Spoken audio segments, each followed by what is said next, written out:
Hello, this is Keenan Maxfield with Green Go Solar Wholesale Distribution. I'm back here to show you how to remotely program a Victron inverter. So, in our last two videos, we talked about getting your GX, whether it's a Servo or an Acrono, connected to the internet. And then on our last video, we talked about getting it connected to VRM online portal. If you have not done either of these two steps, then go back and watch my last two videos. Also, in the first video, I talked about the permissions, making sure that it's set to be unsecured on uh, devices with older firmwares. I should say GX devices with older firmwares. That would have meant two-way communication was enabled. If two-way communication is not enabled, you need to go back and enable it. Watch that first video that I did a couple of days ago and get that enabled. So, assuming that's all done, we're going to hit device list here in our device list. And I specifically chose this site because this site is actually a cell phone tower site. There is an inverter there. And this inverter is going to not be set up for lithium batteries. And I'm assuming that most of my viewers at this point are probably using lithium batteries. So there's going to be a number of things I can change. And then I'm not going to actually send those changes to the towers or to the cell phone site. I'm just going to show you how I would make those changes and then how I would implement those changes back to the cell phone tower site. So we're going to hit device list. I'm going to show all of our devices on this system. And we can see information about our devices while we're here. This is pretty cool. We can see firmware versions and stuff. But anyways, what we're after here is this remote VE configure. We're going to click that button, and this is going to take a minute because it is querying the site to see what it can do. And so then generally there's only going to be one configurable service. They're going to hit download. And this is going to download a configuration file to our computer. Downloading.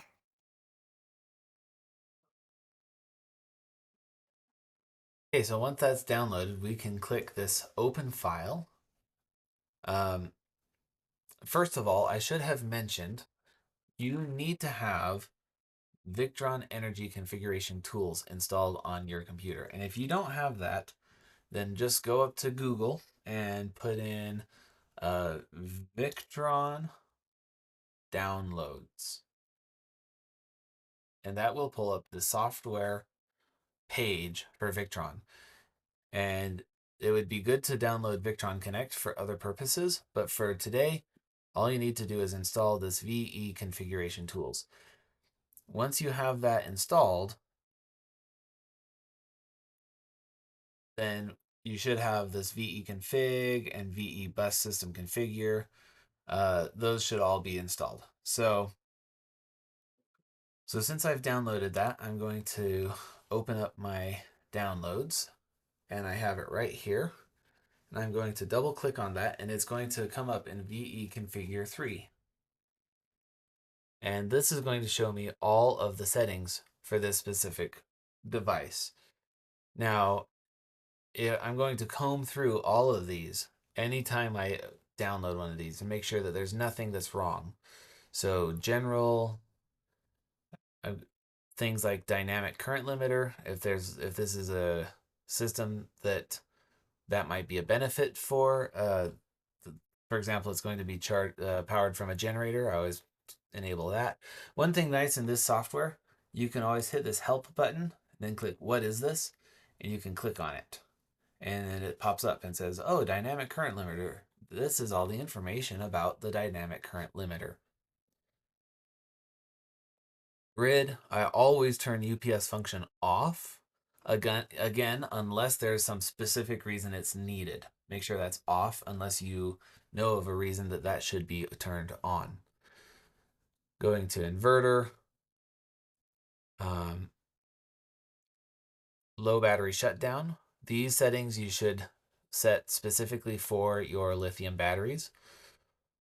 For your batteries, sorry, I'm assuming that you're lithium, but if you don't have lithium batteries, then you should change them to match what you need for your batteries. So for a lithium battery, for a standard 16 cell 48 volt lithium battery, I put this at 50 volts. If this is a 24-volt battery, then that would be 25 volts. Whoops. If this was a 12-volt battery, I would make sure to put this at 12.5 volts. So again, you need to figure out what your voltages should be and change them accordingly. Power assist would normally be turned on unless there's a specific reason to have it turned off. Ground relay, that's a tricky one. You will often have that turned on, again, unless there's a specific reason to turn it off. If you are getting ground fault problems, then you need more resources, but this ground relay might be one of the things you might do while you're troubleshooting. Charger. So here's where, if you have lithium batteries, you would click this lithium battery button here, and the storage mode would go away. So I've had a number of people who had lithium batteries, and they're telling me that their battery's going into storage mode and it's not charging right. Well, that was because it wasn't programmed correctly. There should be no storage mode with lithium batteries. Whoops. So lithium batteries. Um, if you click that, this dialog comes up, and you can either click no, and you can change your own settings, or if you click yes, then it'll bring up the battery type dialog where you can choose something. And so that's where I was going to show you next, is if I have lithium batteries, the first thing I'm going to do is I'm going to, in the software, is I'm going to come in and click battery type. I'm going to click the lithium iron phosphate, and I'm going to click OK. And this is going to tell me what it has changed when it did that. So it changed the charge voltages, it changed the absorption time, it changed the charge curve, and it enables the lithium battery check mark. So that's pretty much it. Those 4 tabs are the most important things. Virtual switch, I generally do not use the virtual switch, and I'll normally put it on do not use VS. Virtual switch can cause some unexpected behavior if it's not set up correctly, and most systems don't need it.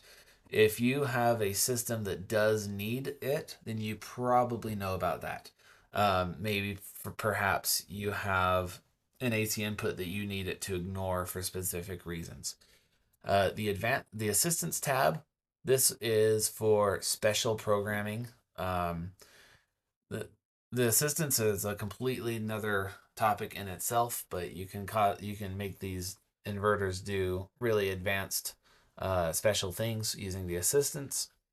And then the advanced tab is this charger priority, where it's basically telling the inverter not to charge the batteries all the way to full most of the time, because the you're using the solar to charge it the rest of the way. So that's a nice feature sometimes, but the bulk of your programming is in these 4 tabs. Yeah, I hope this has helped.